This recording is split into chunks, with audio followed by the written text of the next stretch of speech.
Students आज हम जो हमारा टॉपिक है वो है electric field intensity due to electric dipole on equatorial line. तो हमने ये कंसिडर कर लिया कि एक हमारे पास डाइपोल है जिसमें एक minus Q charge point A पे है, बी पॉइंट पे चार्ज प्लस क्यू है और दोनों चार्ज 2a डिस्टेंस से वैक्यूम में सेपरेटेड हैं। और पी हमने पॉइंट ले लिया इक्वेटोरियल लाइन पे जहाँ हमें क्या निकालना है, इलेक्ट्रिक फील्ड इंटेंसिटी।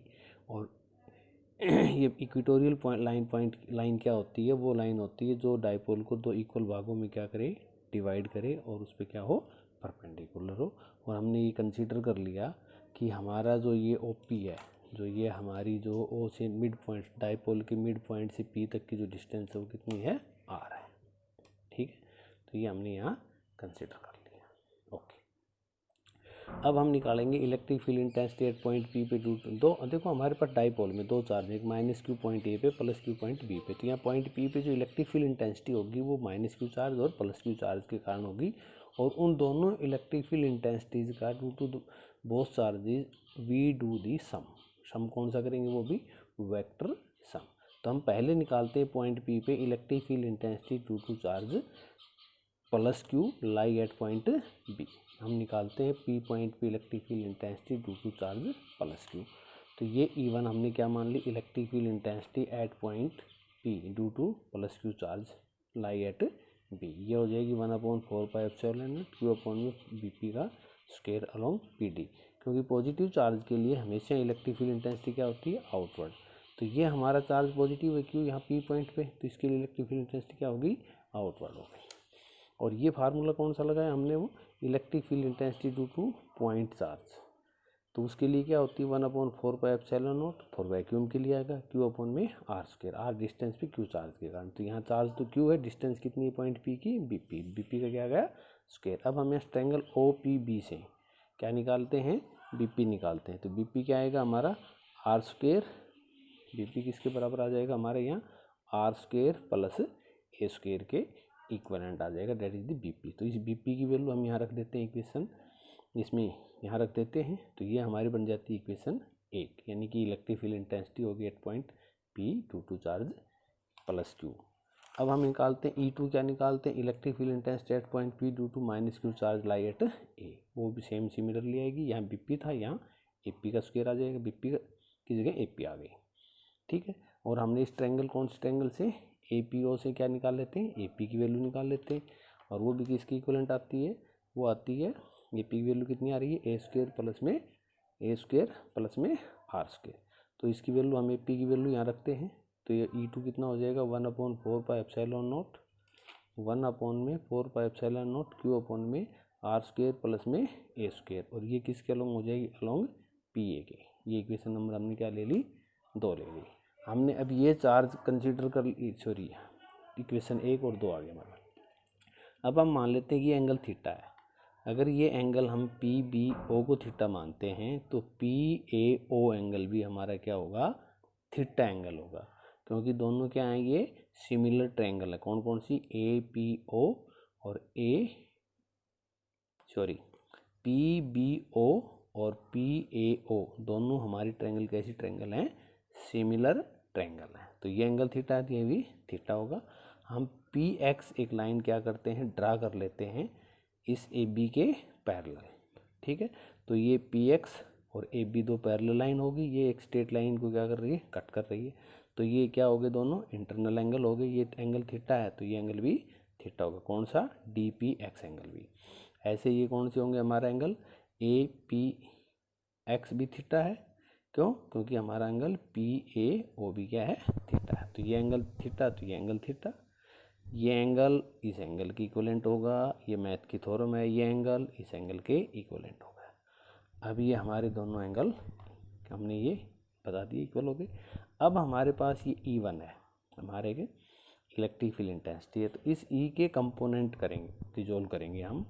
वेक्टर के कंपोनेंट जैसे रिजोल्व करते हैं, सेम वैसे ही हम किसके कंपोनेंट रिजोल्व करेंगे, E1 के करेंगे। जैसे कि हम P वेक्टर होता है हमारा, तो P वेक्टर अगर x एक्सिस के साथ थीटा एंगल बनाता है तो इस P वेक्टर का कंपोनेंट अलॉन्ग x एक्सिस क्या होता है, P कोस थीटा। और y एक्सिस का अलॉन्ग कंपोनेंट क्या होगा, P साइन थीटा, यानी कि वेक्टर जिस एक्सिस के साथ एंगल थीटा बनाता है उधर उसका कंपोनेंट कोस का होगा। दूसरा जो वेक्टर होगा, दूसरा जो एक्सिस होगा या दूसरी जो परपेंडिकुलर डायरेक्शन होगी उसकी तरफ उसका कंपोनेंट कौन सा होगा, साइन का होगा। तो यहाँ सेम ऐसे ही E1 का इधर कंपोनेंट Px के साथ एंगल थीटा बना रहा है तो इसका कंपोनेंट हो जाएगा E1 कोस थीटा, और इसमें हो जाएगा वर्टिकल की तरफ हो जाएगा E1 साइन थीटा। सिमिलरली ये E2 है, PA के अलोंग है, तो ये कितना एंगल बनाए रहा है इसके साथ थीटा, तो P1 के इधर क्या हो जाएगा कंपोनेंट E2 कोस थीटा, और इधर कंपोनेंट क्या हो जाएगा E2 साइन थीटा। यहाँ हमने डायरेक्शन बता दी थी कि पॉजिटिव चार्ज के कारण आउटवर्ड होगी, तो यहाँ जब इलेक्ट्रिक फील्ड इंटेंसिटी E2 निकालते हैं पॉइंट P पे, हम किसकी वजह से निकालते हैं, electric field intensity point P की वजह पे due to minus Q charge के कारण एट लाई पॉइंट ए पे। तो ये हमने लिखा अलोंग PA। ये PA के अलोंग क्यों है हमारी इलेक्ट्रिक फील्ड इंटेंसिटी E2, वो इसलिए है क्योंकि नेगेटिव चार्ज के लिए इलेक्ट्रिक फील्ड इंटेंसिटी क्या होती है, इनसाइड होती है। तो ये इसके कंपोनेंट रिजोल्व हो गए। आप इक्वेशन 1 और 2 से देखते हैं कि E1 और E2 का कंपोनेंट्स, E1 और E2 का मैग्नीट्यूड इक्वल है 1/4 pi epsilon not Q upon में R स्क्वायर प्लस में A स्क्वायर। ऐसे ही E2 भी क्या है 1/4 पाई एप्सिलॉन Q अपॉन में R स्क्वायर प्लस में A स्क्वायर। डायरेक्शन अलग है लेकिन मैग्नीट्यूड क्या है, दोनों का सेम है। तो इन दोनों का मैग्नीट्यूड हमने ये क्या लिख दिया, सेम लिख दिया। ये कंपोनेंट रिजोल्व कर दी, ये मैग्नीट्यूड आ गया। तो जब आप यहाँ देखो, जब E1 sine theta E2 sine theta, E1 और E2 का जब मैग्नीट्यूड सेम है तो ये E1 sine theta E2 sine theta की क्या होगा, इक्वल होगा। और वैसे डायरेक्शन क्या इनकी अपोजिट है, तो these cancel two each other. तो यहाँ पॉइंट P पे जो इलेक्ट्रिक फील्ड इंटेंसिटी बचेगी वो सिर्फ किसकी वजह से बचेगी, E1 कोस थीटा, और दूसरा क्या होगा E2 कोस थीटा। यानी कि वर्टिकल कंपोनेंट तो कैंसिल हो जाते हैं, सिर्फ कौन से बचेंगे, ये अलोंग Px वाले जो कंपोनेंट है, हॉरिजॉन्टल कंपोनेंट है, उनका सम होगा।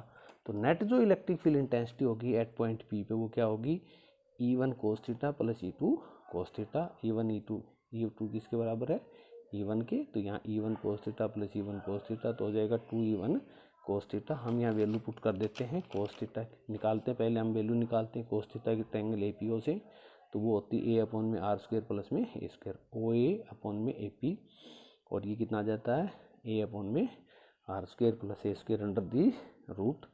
दूसरा हम यहाँ करते हैं क्या,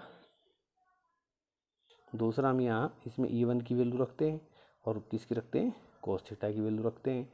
इक्वेशन 1 से E1 की रख देते हैं, यहाँ से कोस थीटा की वैल्यू रख देते हैं, तो ये हमारा आ जाता है। तो हम इस 2 को किसके साथ रख देते हैं, A के साथ यहाँ। तो 2 को A के साथ रखने से ये फ़ायदा हो जाता है कि Q into 2A that is equal to P। तो ये हमारा बन जाता है 1/4 पाई एप्सिलॉन P अपॉन में R स्क्वायर प्लस में A स्क्वायर 3/2।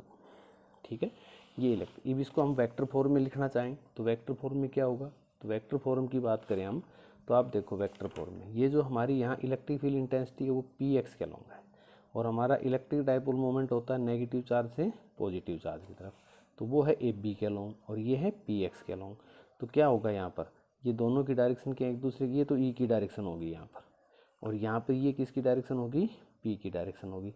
तो ये एक दूसरे के अपोजिट है कि नहीं है, तो इसलिए हम यहाँ पर क्या लगा देते हैं, यहाँ क्या जाता है हमारा ये नेगेटिव साइन आ जाएगा। जब इसको वेक्टर फॉर्म में लिखेंगे तो E आ जाएगा 1/4 pi epsilon not into P minus P upon में R स्क्वायर प्लस में A स्क्वायर 3/2। ये 3/2 कहाँ से आया, ये यहाँ से, इनकी जो पावर जो है ना, यहाँ देखो E की वैल्यू एक तो R स्क्वायर ये है, एक तो स्क्वायर में है ये R स्क्वायर क्या है, ये R square plus A square की पावर यहाँ 1, और ये R square plus A square की पावर कितनी है, अंडर द रूट है तो हाफ। तो ये दोनों को जब ऐड करेंगे 1 प्लस हाफ का, तो ये पावर कितनी हो जाएगी 3/2 हो जाती है, 3/2 हो जाती है। तो ये यहाँ पर हमारा ठीक है, यहाँ तक कोई दिक्कत भी नहीं आनी चाहिए, इसमें सिंपल मैथमेटिक्स आराम से कैलकुलेशन हो जाती है।